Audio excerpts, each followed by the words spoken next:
How did Jesus, the prophet from Galilee, who died in Judea as a messianic claimant, come to be worshipped as a god by Gentiles and be the centerpiece of a mostly Gentile religion? Or consider this. Jesus was a Jew. The disciples were all Jews. The apostles were all Jews. The church began in Jerusalem, in the heartland of the Jewish people. And yet, by about AD 70, the church had spread into Syria, Egypt, Asia Minor, Greece, Rome, probably as far east as Parthia. And many of these communities would eventually be dominated by non-Jews, by Gentiles. And certainly by the 4th century, Christianity became the religion of the Roman Empire, an empire that was ethnically diverse. But by that point, it had become long removed from its Jewish roots. How did this happen? How did it start off as a kind of renewal movement within Judaism and become a global, a pan-continent Gentile religion? We could pose the problem or show the nature of the problem by looking at a couple of texts from the Gospel of Matthew. So consider this.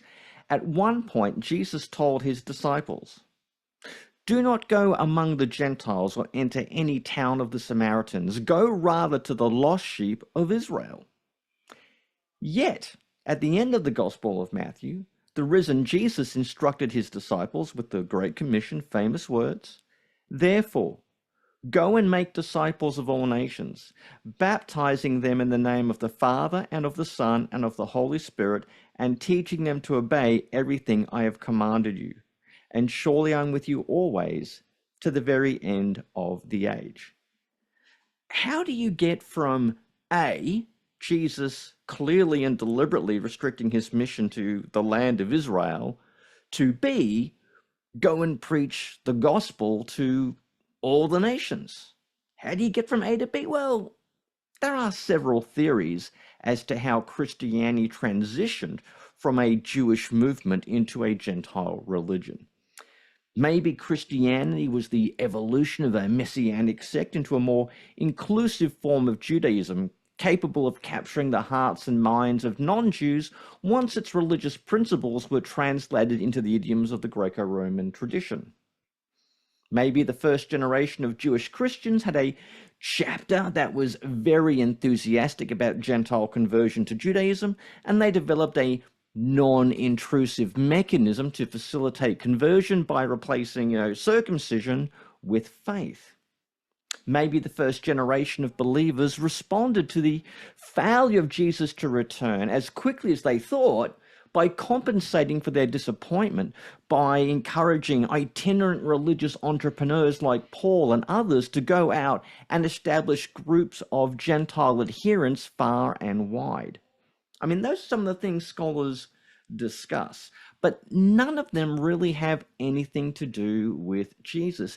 Did Jesus do or say anything that would lead ultimately or inevitably to Gentiles, non-Jews, joining his movement, joining the church, coming across the disciples and joining the movement that followed Jesus of Nazareth? I actually think there is something to this, and I think the answer is what we could call Jewish restoration eschatology. Okay, consider the basic narrative of what we call the Old Testament or the Hebrew Bible.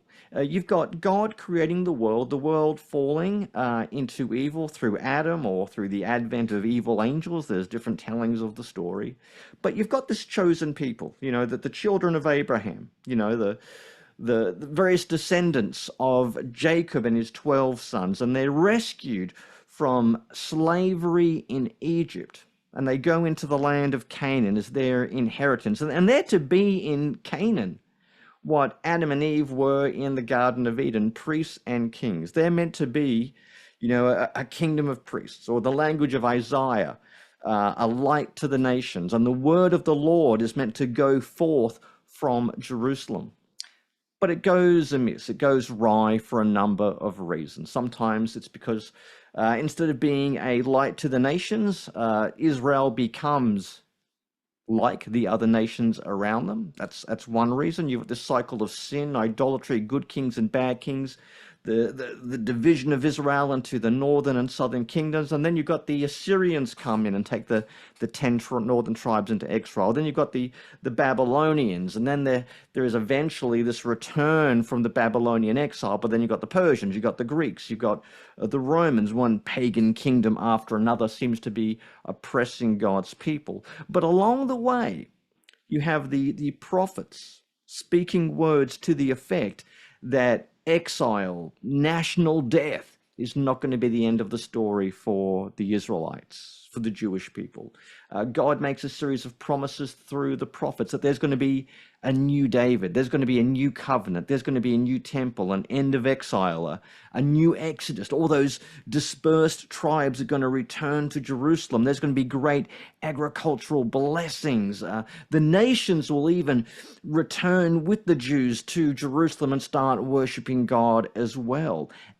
That is what Jesus is talking about when he referred to the kingdom of God. That meant the coming of God as king to redeem the people and bring all of those good things.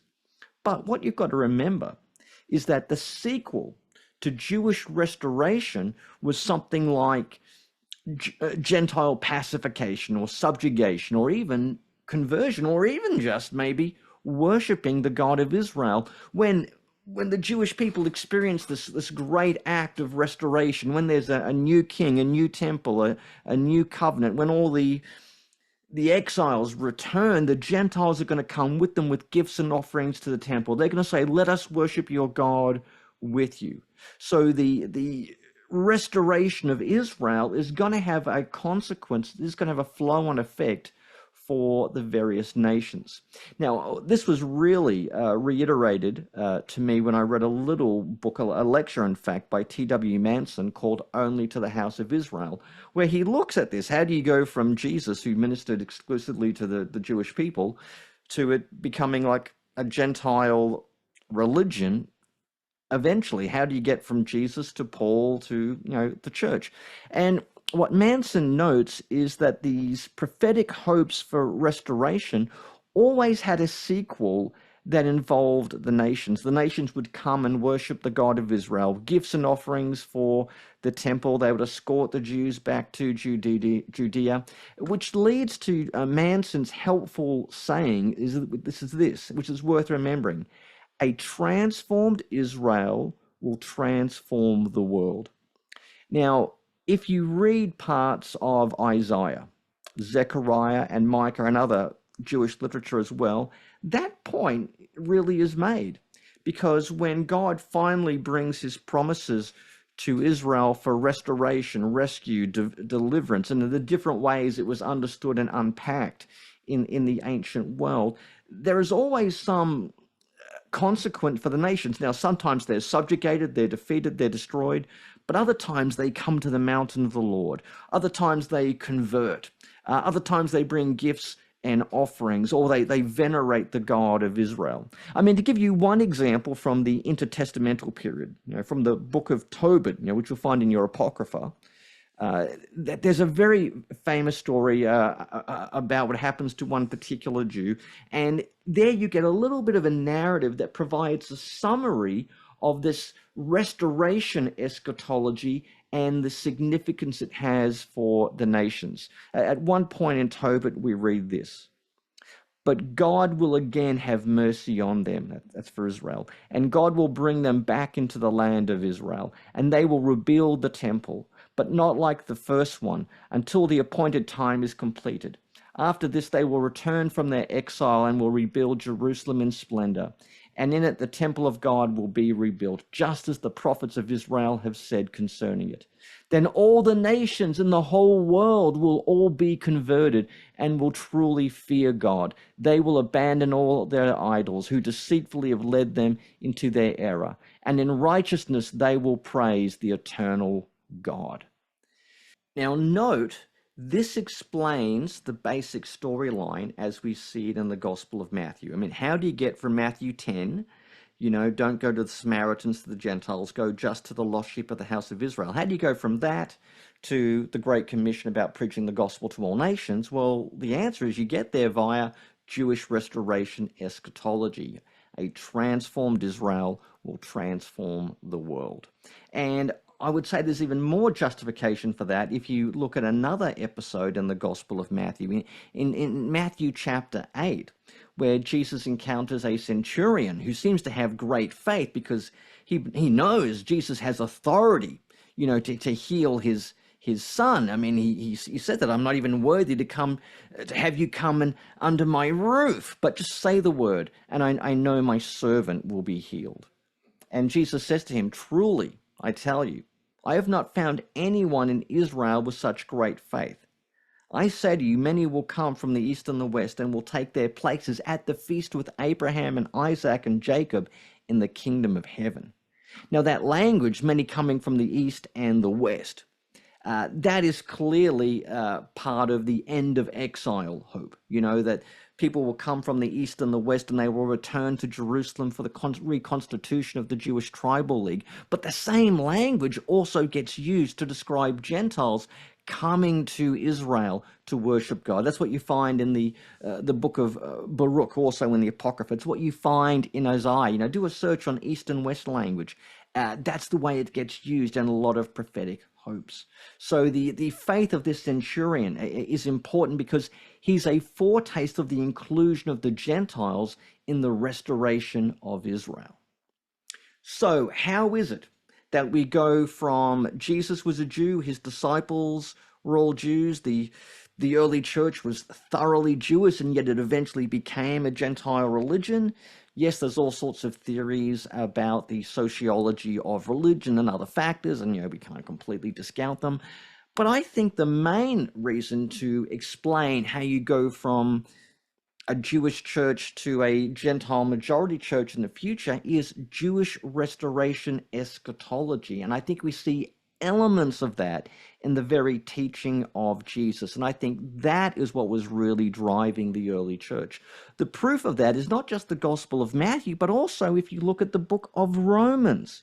Romans 15, Paul says, Christ became a servant to the circumcised to confirm the promises made to the patriarchs so that the Gentiles would worship God for his mercy. I mean, that's the same thing. Christ is a servant to Israel, so the Gentiles would eventually worship God. Or even in Romans chapter 1, the gospel is for the Jews first and then for the Greeks. Okay, it's the same narrative. A transformed Israel will transform the world. The mission to the nations must go to and through Israel in the purposes and plan of God. Hey, thanks for watching. I hope you've enjoyed this episode on From Jewish Jesus to Gentile Religion. If you want to know more on this topic, you could always check out my PhD thesis. Yes, I wrote my PhD on this topic. It's called Jesus and the Origins of the Gentile Mission. So yeah, you can have a read of that. Otherwise, thanks for watching. Don't forget to like, share, subscribe, leave a comment or question.